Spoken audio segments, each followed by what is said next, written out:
ओम श्री गुरुवे नमः। अज्ञानतिमिरान्धस्य ज्ञानाञ्जनशलाकया चक्षुरुन्मिलितं येन तस्मै श्रीगुरुवे नमः। ओम शांति शांति शांति। श्वेताश्वतर उपनिषद है, इसकी व्याख्या स्वामी अखंडानंद सरस्वती जी की है। ब्रह्म चक्र का वर्णन चल रहा है। प्रवचन 11 बात चल रही थी 5 विपर्य की। उसमें आगे है तामिस्त्र। यह 18 तरह का होता है। यह कैसे होता है? 10 विषय तो इस लोक और परलोक के पहले हुए और 8 प्रकार के जो ऐश्वर्य हुए, ये कुल मिलाकर 18 हो गए। उनके लिए प्रयत्न करने पर भी जब वे नहीं मिलते तब क्रोध आता है। इस क्रोध का नाम तामिस्त्र है। और इसी प्रकार अंध तामिस्त्र होता है, वह भी 18 प्रकार का होता है। 18 प्रकार के ऐश्वर्य और 8 प्रकार के ऐश्वर्य और 10 प्रकार के विषय, ये जब भोग के लिए उपस्थित होते हैं और सभी पूरे भोगे नहीं गए हैं, उसी समय यदि आ गई मौत और हाय हाय करते मरे कि अभी हमारे भोग पूरे नहीं हुए, तो उस पछतावे का नाम अंध तामिस्त्र होता है। जो मरते समय यह सोचते हुए अथवा पछताते हुए मरता है कि जीवन में मैंने यह भोग लिया होता, यह कमाई कर ली होती, उस देश में हो आया होता कि अरे भाई, और तो सब देखा पर स्विट्ज़रलैंड नहीं देखा या अमेरिका नहीं देखा। यदि यह पछतावा हो गया मन में कि यह विषय नहीं भोगा, यह नहीं खाया, उनसे नहीं मिला, यह पछताते हुए जो संसार में मरते हैं उनको अंध तामिस्त्र की प्राप्ति होती है। ये पांचों विपर्य जो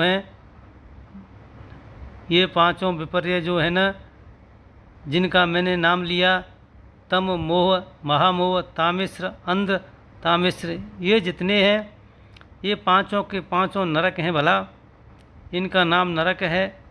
तो यह जो नरक है यह हरे के रूप में संसार चक्र में लगे हुए हैं। अभी और बताते हैं।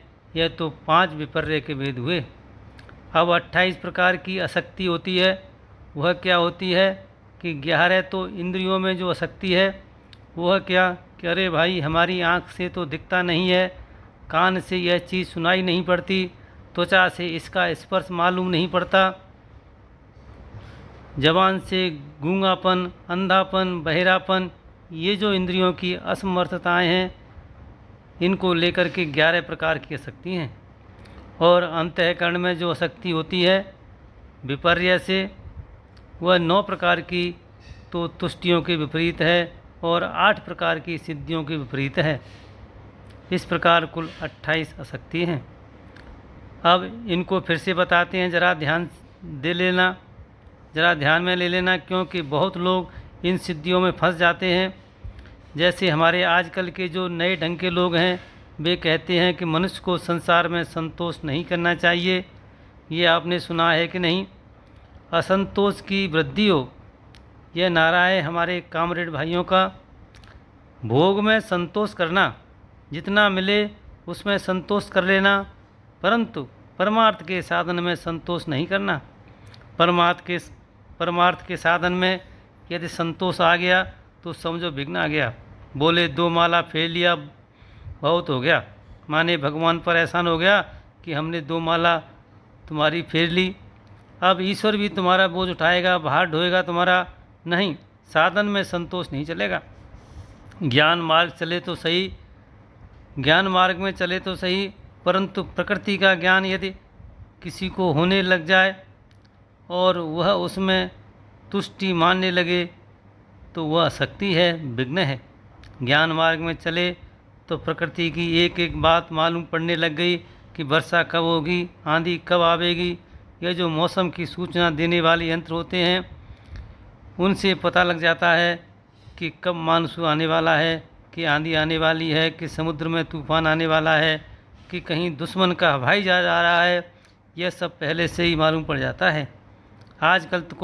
आजकल तो यंत्र के सारे सब मालूम पड़ता है, परंतु किसी के मस्तिष्क का यंत्र इतना स्वच्छ हो जाता है कि उसमें प्रकृति की सब बातें मालूम पड़ने लग जाती हैं कि प्रकृति क्या है, महत तत्व क्या है, अहंकार क्या है, पंच तन्मात्रा क्या है। यह नहीं समझना कि बाहर की लकड़ी और एल्युमिनियम और लोहा और शीशा को ही स्वच्छ करके हम ऐसा यंत्र बना लेंगे कि वह बहुत दूर का शब्द ग्रहण कर ले। ये मशीन वाले यही मानते हैं ना। बाहर की धातुओं में ऐसी स्वच्छता पैदा कर देते हैं कि बाहर की चीज़ें मालूम पड़ने लगती हैं। अरे यह भीतर जो है दिमाग, इसमें भी ऐसी विशेषता ज्ञान के अभ्यास से की जाती है। जैसे रेडियो दूर का शब्द ग्रहण कर ले, ऐसे ही दिमाग भी दूर का शब्द ग्रहण कर ले, दूर की संकल्प धारा ग्रहण कर ले, दूर से प्रकृति में जो काम होने वाला है उसे ग्रहण कर ले। बाहर से मशीन ग्रहण कर सके और भीतर वाली मशीन ऐसी नहीं बनाई जा सकती, ऐसा नहीं है। हाँ, बाहर के यंत्र को बनाने वाली प्रक्रिया भौतिक है और भीतर के यंत्र को बनाने वाली जो प्रक्रिया है वो आध्यात्मिक है। लेकिन जब प्रकृति का ज्ञान होने लग जाए तो यह मत समझ लेना कि बस अब हमको परमार्थ का ज्ञान हो गया। यह मूर्खता की बात है।